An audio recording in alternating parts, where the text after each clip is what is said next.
Tea சாப்பிடும். யோ tea சொல்லு. எனக்கும் சேர்த்து ஒரு தேநீர் சொல்லவும். ஒரு தொலைச்சு பண்ணா அவன ஆஸ்கல்.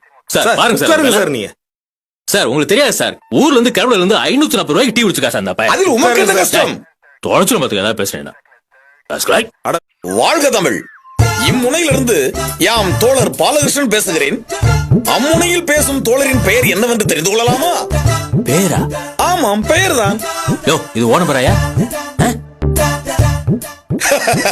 அப்படி என்றால் அழைத்தது தாங்கள் தானா? எதற்காக இந்த சிறிய இடைவெளியில் கைபேசியை பயன்படுத்தினேன்? உன்னை நான் எதுக்கு வர சொன்னேன்னு தெரியுமா?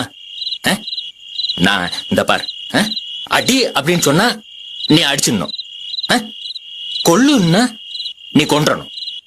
உன்னை எதிரி எனிமிஸ் அட்டாக் பண்ண வந்தா ஏன்டா பண்ணுவ?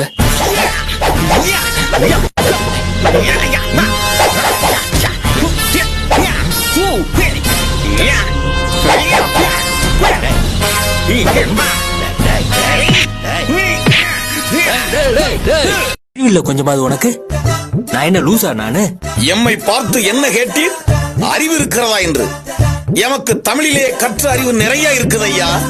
எமக்கு கலிங்கத்து பரணியிலே அறிவுண்டு, கலித்தொகையிலே அறிவுண்டு, அகநானூறு, புறநானூறு, தேவாரம், திருப்புகழ், திருக்குறள், சிலப்பதிகாரம், மணிமேகலை, வளையாபதி, குண்டலகேசி இவையாவும் கண்ணகியின் மாங்கல்யம் போல் ஒழுக்கம், அறிவு, கற்பு நெறி தவறாத தொல்காப்பியன் போன்ற ஒழுக்க சீலர்களுக்குத்தான் ஐயா இதெல்லாம் தெரியும்.